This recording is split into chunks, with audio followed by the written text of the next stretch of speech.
مرحبا يا رمضان مرحبا يا رمضان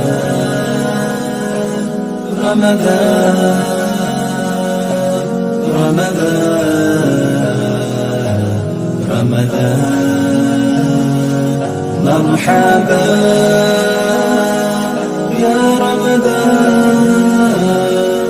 مرحبا. Today we complete, and we hope we complete the names that we made zikr of. We mentioned we do their zikr in our halaqat. There are mainly 5 or 6 of them. We hope we shall also include them in our today's talk.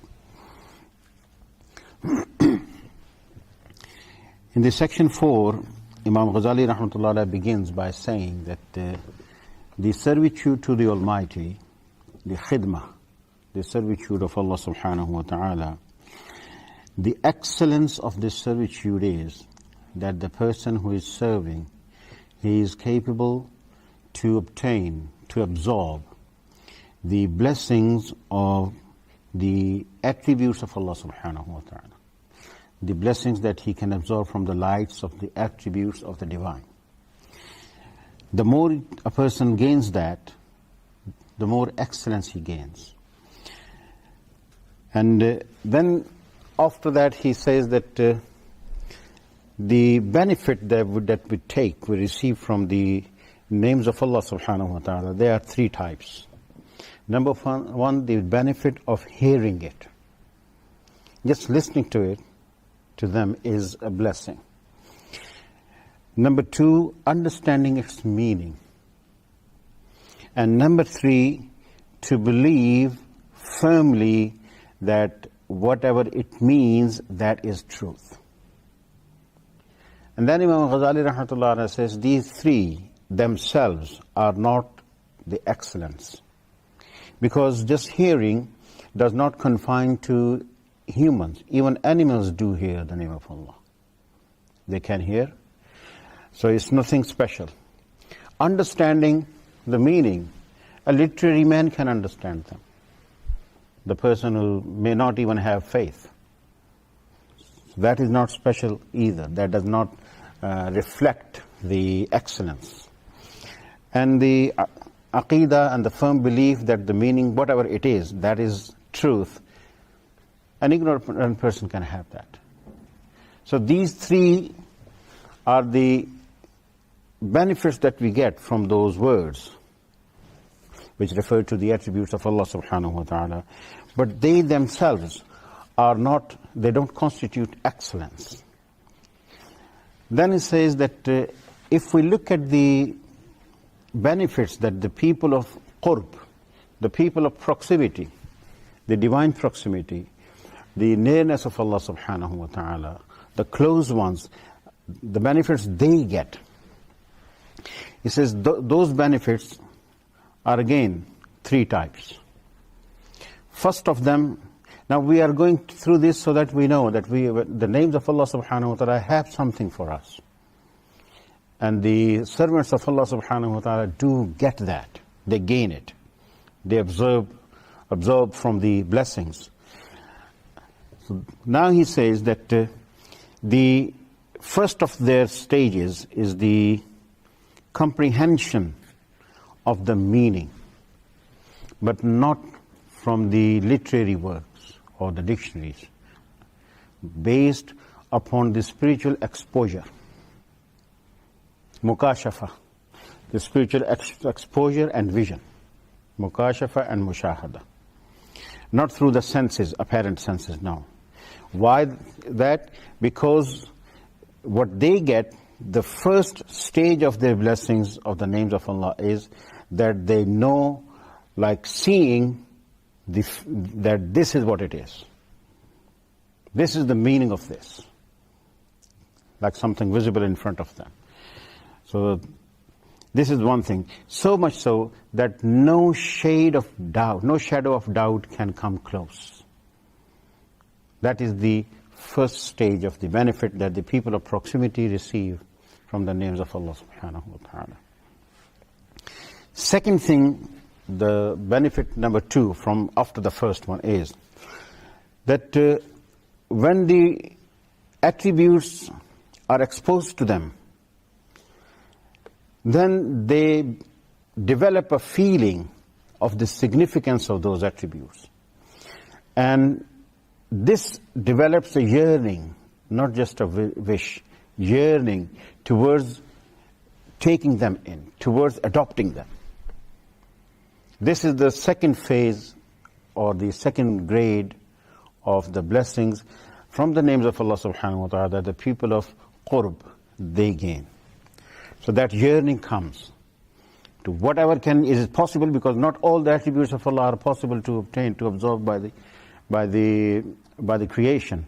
But those which are possible for human beings to attain, the yearning to get them comes in, that is developed. And the third benefit comes with obtaining that, because the more they obtain it, the more they absorb from those lights, the more they resemble angels. So from there they become closer and closer to Allah subhanahu wa ta'ala. So from there we understand that their closeness is not physical, because Allah is not physical. Allah subhanahu wa ta'ala does not have a physique, ma'adallah. So their proximity with Allah subhanahu wa ta'ala is through gaining the lights and absorbing the lights and the blessings from the attributes of Allah subhanahu wa ta'ala, and coloring themselves with the light of those attributes. The more they color themselves with that, the more they absorb those lights, the closer they are considered to be with Allah subhanahu wa ta'ala. So this is what the people of proximity attain, some of the blessings that they attain from the attributes of Allah subhanahu wa ta'ala and the names of Allah subhanahu wa ta'ala. Now, he further says, if a person has in his mind the significance of these names, he understands the significance, but he still does not get that yearning, that means this person has either of two problems. Either the reason is that his certainty about the blessing is weak. He is not as certain as he should be.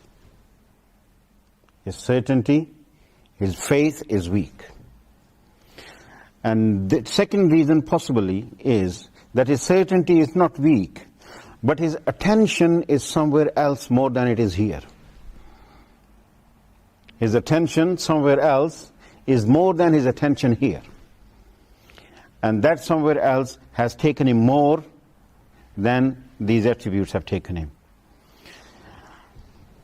So the point is, if somebody wants to receive the blessings of the names of Allah subhanahu wa ta'ala, the first thing he needs to work on is to free his heart from other tendencies. Free it from other sides. Anything else will not allow the blessings to come in. The reason they say that the cognizance, ma'rifat itself, has the seed of this yearning, but it does not grow. It falls there, but it does not grow until the heart has left its own desires. Because two different opposite desires cannot develop in one place. There has to be one of them. The stronger one will continue to grow, and the weaker one will continue to decrease. So as a result of these benefits, when a person receives the blessings of Allah subhanahu wa ta'ala's names, and he receives the qualities and attributes of Allah subhanahu wa ta'ala's blessings as much as he can, then after a certain grade, he is known as al-Rajul al-Rabbani, the godly person. Rajul al-Rabbani, the godly person, and now he is the companion with angels. This was the basic idea. Now after that, Sayyidina Imam Ghazali rahmatullah explains it. He says, look, the beings, things that exist, they are either dead or alive. There can't be a third. They are either dead or they are alive. And if they are alive, then they are either deficient or they are excellent. And the excellent ones are better. So, in order to understand the meaning of excellence here, he says that these living, those that creation that are alive, he says they are three types. They are three levels of their, because the excellence or deficiency, it is connected to the life. And the life means, in this context in particular, not the scientific or biological meaning. In this context, life means two things: idrak and fi'l. Ability to perceive and ability to act and move. The stronger these two are, the stronger the quality of life is. So, it says that there are three levels. Number one is Baha'im, the animals. Number two is Malaika, the angels. And number three, the humans, Insan. So these are three different levels of life. Then the Malaika, if you look at them, their idrak, their comprehension, ability to comprehend and ability to grasp is weak. And their ability to do is strong. So when this happens, then their perception depends on the physical nearness. If they are close, they will find. If they are distant, they won't know. And when this is the situation, in this situation, the act is stronger against the comprehension. When this happens, in this case, the creation, that type of creation, is dominated by the desires, not by the intellect, dominated by the desire. And his intellect will not stop him. You take any animal, just say dogs and pigs and cats, that's the situation there. Second one is the angel. Their comprehension or the ability to grasp and understand is not physical. So that is beyond being close or far. They can understand for long, long distances, maybe thousands of miles away. They can see and understand things. And when this is the situation, then their intellect is strong enough to stop them from any desire. So they don't have any desires. Because their intellect itself, not only that it is dominated by the light, it is more than, it's just light itself. So this is the angels. And in the middle of both of them is insan, a human being. Now about human being, he is the combination of both, idrak and fi'l. In the beginning, the animalistic qualities dominate, because when you see a child, his fi'l is stronger than his comprehension. His action is stronger than comprehension. So in order to understand, he needs to be close to something. He won't understand from that far. Why? Because his act dominates his aql. His fi'l dominates his aql.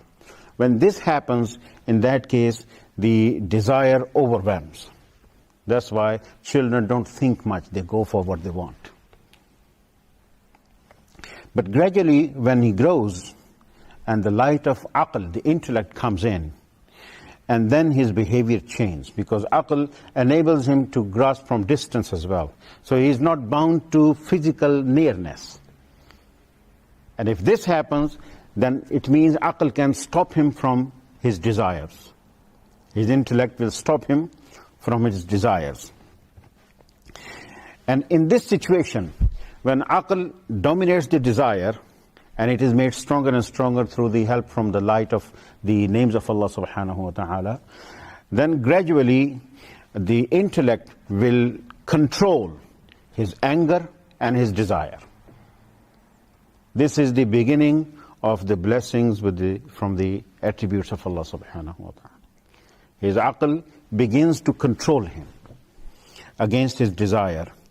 And gradually, when it goes on and it promotes, it advances itself, then the time comes then that this aql overwhelms his feelings.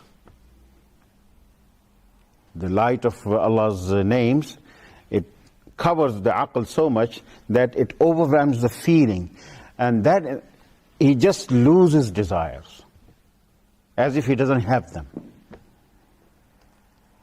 There are some mashayikh, and they have been, and there will always be, if less if not much, such people that if you give them just say the whole amount of gold on one side and a piece of stone on the other side, because his aql is so much overwhelming and absorbs so much light that he will see them equal. In his heart they are equal.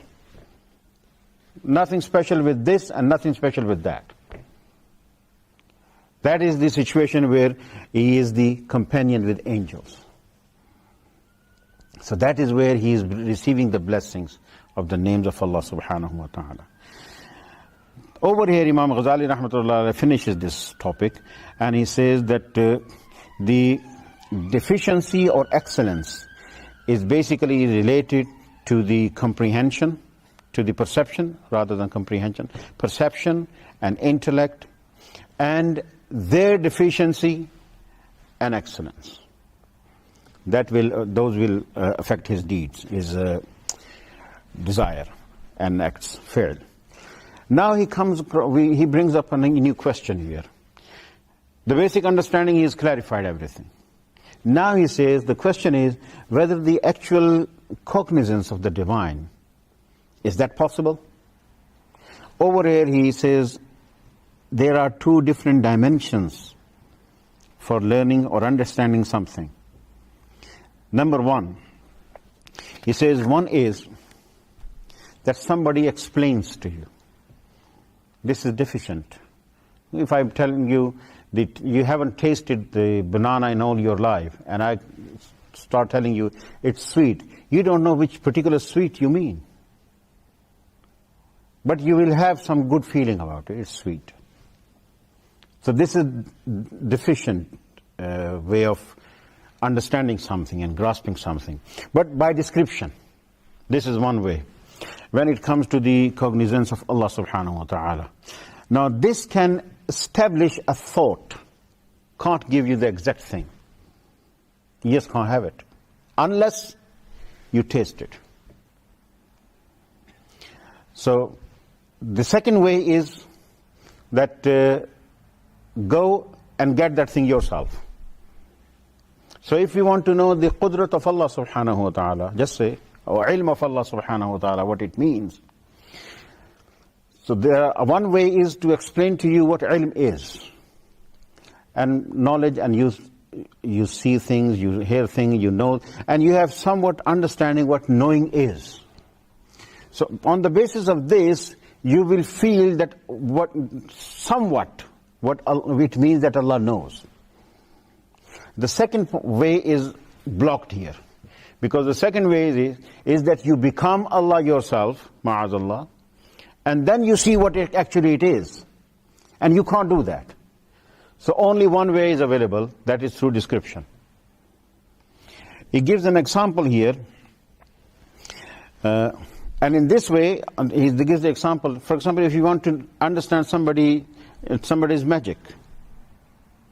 So in order to understand exactly what he did, either you are magician like him yourself, or you are superior to him. If these two things are not there, You may have an idea, but you don't know exactly what it is. So this way is blocked here. Nobody can become Allah subhanahu wa ta'ala. And Imam Ghazali says, over here makes a very interesting statement. He says, if you look at this point and its reality, you will understand even a person who is close to Allah subhanahu wa ta'ala, he cannot know what a prophethood is unless he himself is. So you can't have the cognizance of the prophethood and messengership, let alone Allah subhanahu. The meaning is that real cognizance. But if you feel the inspiration, you can imagine what type of thing it would be. But you can't know exactly what it is unless you are. And it's a very interesting point he makes here. And then he says, the ma'rifat of urafa. This is the reason those who are drowned into the gnosis of the divine, the last result they arrive at is that we can't know him. That's the last thing they say. We can't know him. And this is why Sayyidina Siddiqui Akbar radiyallahu ta'ala anhu says, the understanding, to admit that I can't understand, is actual understanding. Because the reality of the divine is that you can't understand it. You can't comprehend it. You can't even perceive, you can't even think of it. You can't even imagine. Because imagination is again a creation of Allah. And Allah is not like creation. And Sayyidina Rasulullah sallallahu alaihi wasallam used to say in his dua a lot of time, "Oh Allah, we could not praise you the way you praise yourself." So this is the confession or admittance, submission, that we can't know you.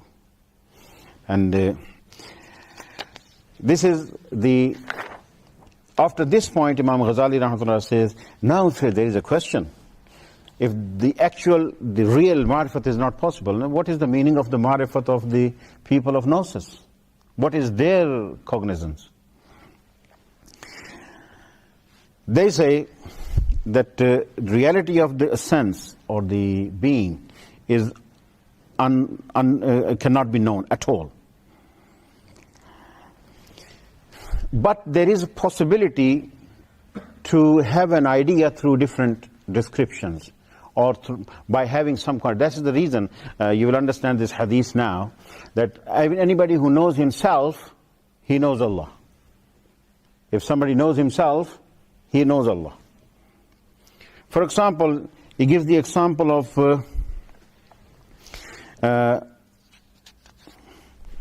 qudrat of Allah subhanahu wa ta'ala. Power of Allah subhanahu wa ta'ala. We do things and we have an understanding what power should mean. I can push this from here to there. This is power.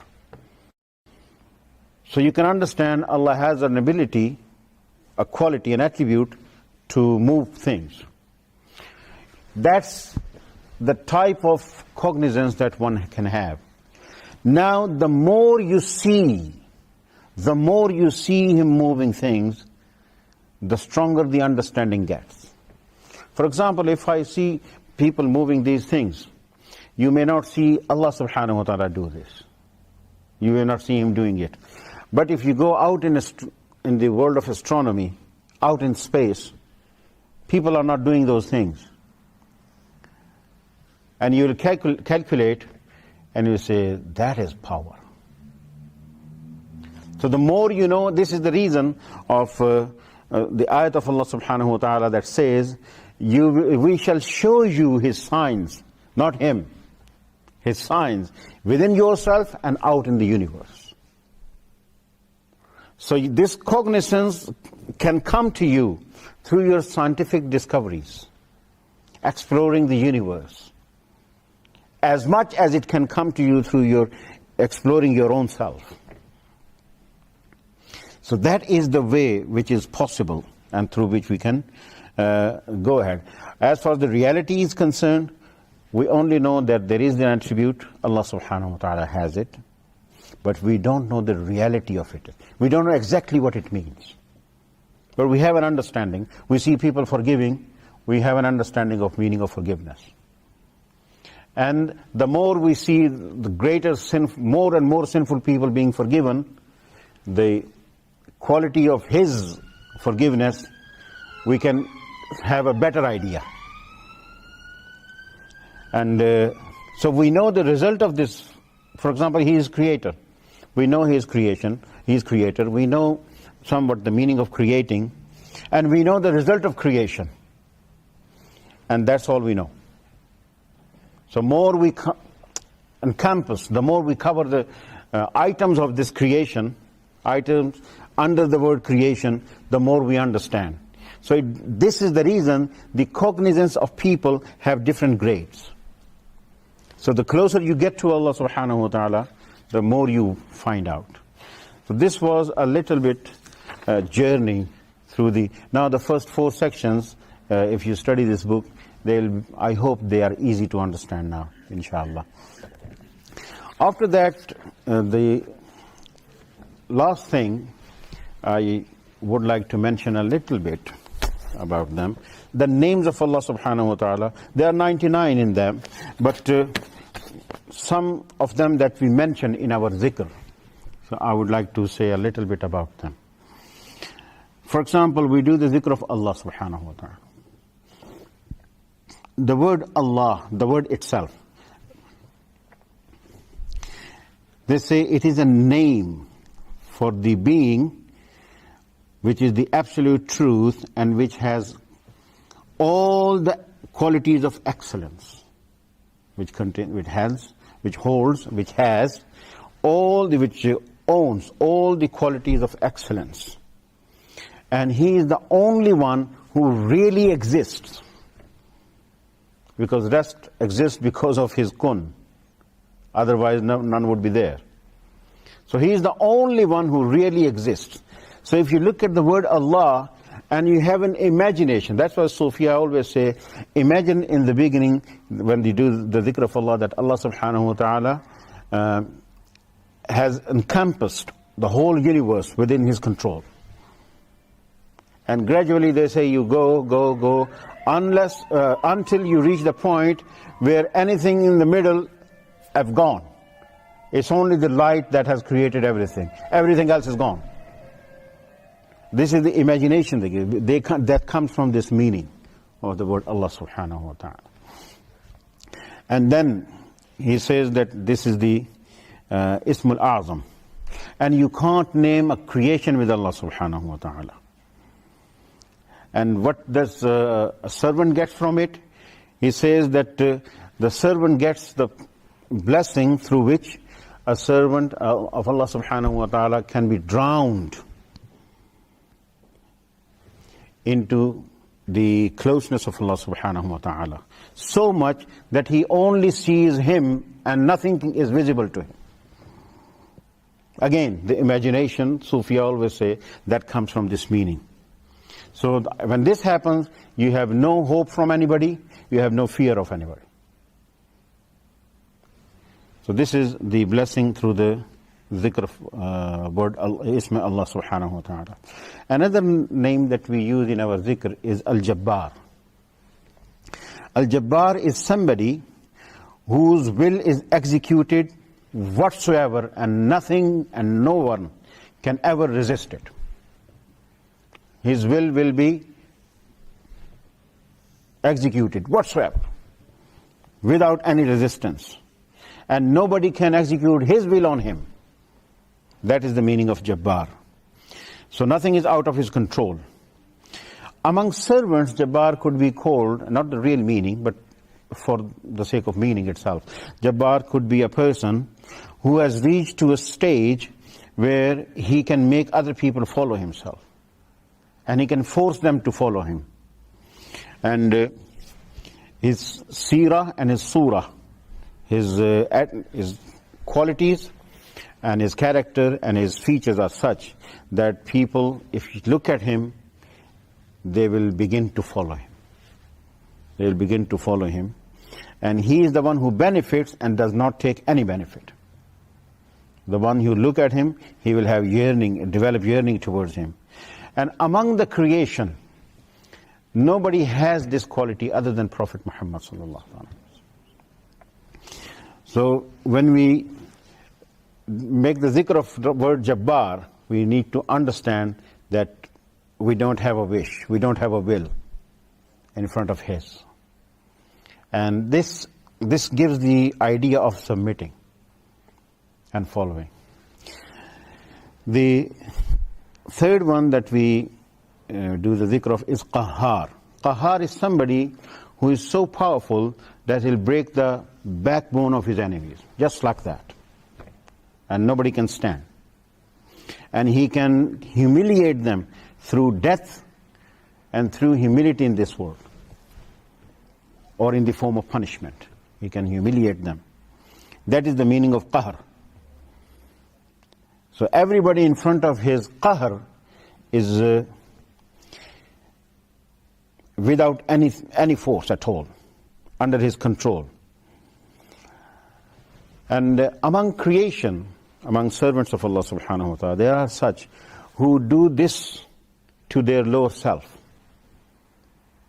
And as a result, they do this to shaitan, humiliate him by controlling their lower self, by humiliating their own lower self, nafs ammara. Because nafs ammara is a worse enemy than the shaitan, worse than shaitan. And the more a person dominates the desires of lower self, more he will dominate shaitan. And such person, if there comes a stage, if he remains on that stage, he does not come back, and he goes ahead of that stage, shaitan will never be able to dominate him or even to tempt him. That is the blessings of the word Qahhar. So that's how we need to look at this name when we say Ya Qahhar. And then at the end, Imam Ghazali said, if somebody is dead in terms of his desires in this world, then he is alive after he dies. Another name that we say is Al-Haq. This is opposite to Batil, falsehood. Whatever you take, it is either Batil or Haq. It's either of them. Or sometimes it is Batil from one end and Haq from the other side. But the real Haq is the one whose existence is beyond doubt proven with eternity. Nothing can be Haq more than that. So the meaning of eternity is attached to this world. And such Haq is the only one that could be regarded as the real existence. And nobody else should have this. So this shows that a person should start thinking that only one exists and we are non-existent when it comes to comparison with him. And self-annihilation, that is the result of the blessings through the word Haqq. Fana, that is the getting absorbed into his lights, into his attributes, and losing yourself, losing your own qualities. That is the meaning of this, or the blessing of this ism. And last two, Al-Hayy. Hayy means somebody who has hayat. Hayat is life. And we mentioned life is the perception and action together. And the minimum of this is to perceive that I am there. This is the minimum of hayat, of life. But the real living will be the one, and the perfect living and absolute living will be the one that nothing is out of his perception or his knowledge, I would say in this case. Out of his knowledge, and nothing is out of his control, out of his action. And that is only Allah subhanahu wa ta'ala. So this gives the understanding, the word Al-Hayy gives the understanding of his dominance and control over us. And this only is for Allah. And the last one is Al-Qayyum. Qayyum, actually he says the things are two types. Things which do not exist unless they are attached to something else. Like color, qualities. For example, the whiteness is only as long as this paper is there. The moment the paper is gone, the color is gone. The moment the book is gone, this color is gone. So this is connected with this. So this can't be there without this. So such things, and second thing, type of things are which are the essences of the thing, the individual entities, not the qualities, but the individual entities. Now, if you look at the individual entities, they also need something else, and that is the substance to make them. So the one who does not even need a substance, those who need substance, they are qaim. And the one who does not need any substance at all in order to be, that is qayyum. Then everybody else, everything else depends on him. That is the meaning of qayyum. So the blessing of the word qayyum is that a person begins to believe, and this faith goes stronger and stronger with the passage of time, that I only need him and he doesn't need anything. So over here we end this, but before we go, I would like to introduce to you this book. We take these names and what they say about these names, we just read that, so that we know what we are doing when it comes to the dhikr of Allah subhanahu wa ta'ala's names. About Allah, the word Allah, they say the name Allah or Ya Allah is the name of Allah subhanahu wa ta'ala, and it gives you purity inside, and it gives you tranquility, and it increases your iman and enhances the certainty. These are the qualities. So you can, if you want to make it more, then you can do the dhikr Ya Allahu Ya Hu together, both of them, 1,000 times a day with Durood Sharif before and after. These blessings will increase. But 100 times a day is normal practice. Another one is Jabbar. The word Al-Jabbar, if somebody recites this name together with another wazifa, then Allah subhanahu wa ta'ala will protect him. And if somebody continues for his life, then his enemies won't be able to damage him. And if you add Ya Jabbaru Ya Zal Jalali Wal Ikram with Ya Jabbar Ya Zal Jalali Wal Ikram, then the barakat will be increased. These. Again, 100 times a day. And another one is the Al-Qahhar. If somebody makes the zikr of this ism of Allah subhanahu wa ta'ala, Ya Qahhar for example, again 100 times a day at least, or then gradually his love for his desire will be weakened. The love for desires will be weakened. And the love of Allah subhanahu wa ta'ala will increase. The detachment of dunya will increase with the Ya Qahhar. And if somebody after sunrise or after the midnight says Ya Jabbaru Ya Qahhar Ya Zal Batsh Shadid 100 times, and when he says it last time, he says Khudh haqqi mimman zalamani wa ada alayya, then in that case his enemies won't be able to do anything against him. But this is an additional thing. Basically, the getting rid of desires, dominance, that is important. Another one is Ya Haqq. We do that zikr Ya Haqq, Ya Hayy. And about Ya Haqq, 312. Haqq means truth, and they say if you do this wazifa, then things that are lost, you will get them. And if you have some difficult tasks to do, then you can say this with the addition La ilaha illallah al-haqqul mubin. not only just haqq, la ilaha illallah al-haqqul mubin, then Allah will make it easy for you. And ya hayyu, the last two one, al-hayy, that the abundant zikr of word al-hayy will protect us from illness. And the spiritual power and strength increases with that. And if somebody continues all his life, he may receive the blessing of shahadat. Because hayy, somebody who lives, and shahadat will everlast, for living forever. So that is a possible outcome. And qayyum, if you do the zikr of ism al-qayyum, ya qayyum, then you're feeling at heart that I need this, I need this, I need this, need that. This feeling will go down. The tranquility or the contentment will come.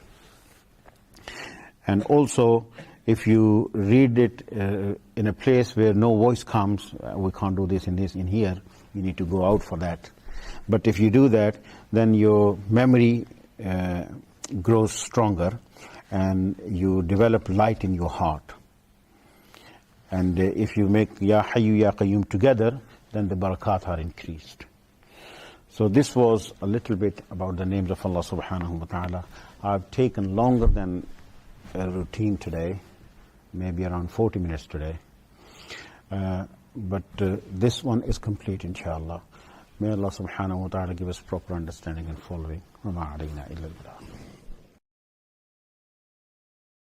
This Sehri is sponsored by the Wahbe restaurant in Gants Hill, Ilford, and Plastic Carpets in Upton Park.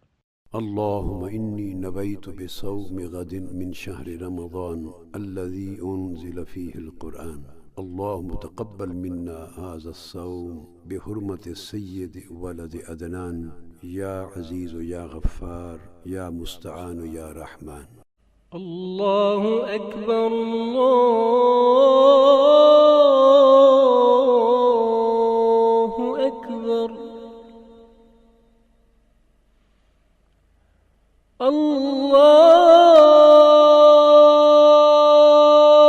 الله أكبر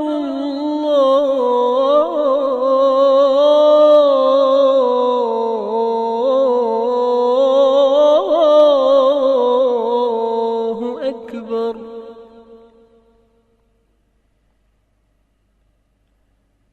أشهد أن لا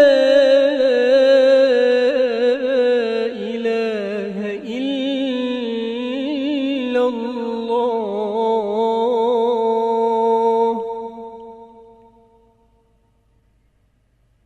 أشهد أن لا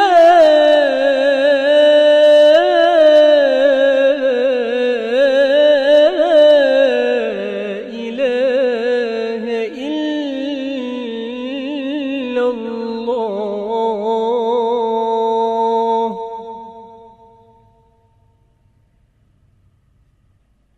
أشهد أن محمدًا رسول الله.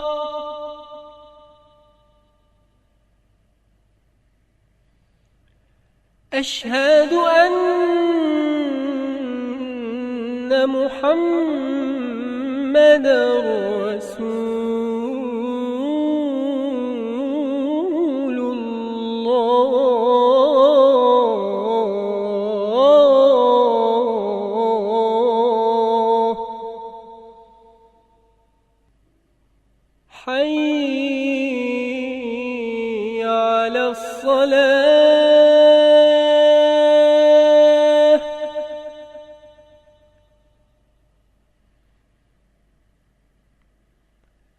حي على الصلاة.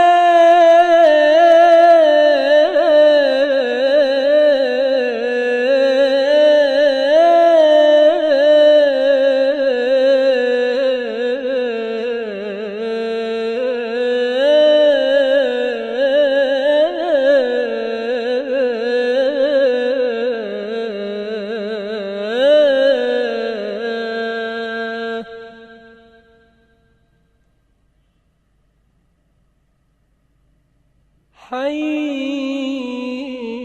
على الفلاح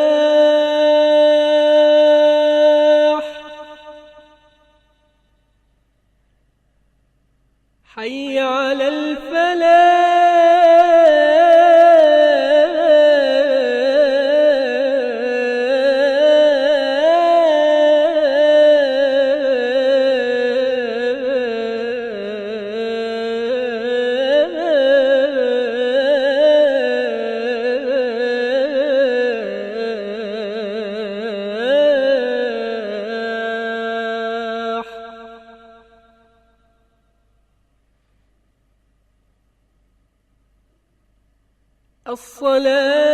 الصلاة خير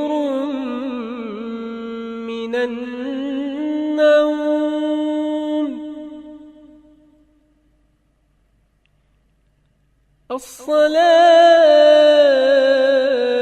الصلاة خير من النوم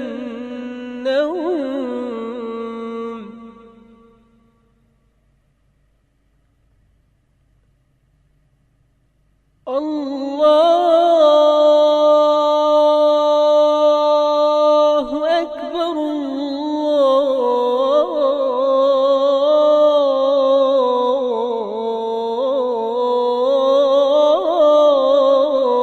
الله أكبر لا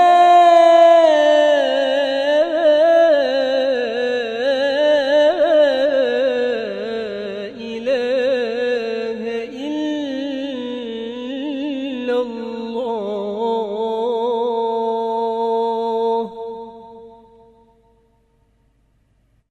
اللهم صل على سيدنا ومولانا محمد وعلى آله في الأولين. اللهم صل على سيدنا محمد وعلى آله وصحبه في الآخرين. اللهم صل وسلم وبارك على سيدنا محمد وعلى آله وصحبه في الملأ الأعلى إلى يوم الدين. اللهم رب هذه الدعوة التامة والصلاة القائمة آت سيدنا ومولانا محمد الوسيلة والفضيلة والدرجة الرفيعة وابعثه مقاما محمودا الذي وعدته وارزقنا شفاعته يوم القيامة إنك لا تخلف الميعاد. This Sehri is sponsored by the Wahbe restaurant in Gants Hill, Ilford and Plashet Carpets in Upton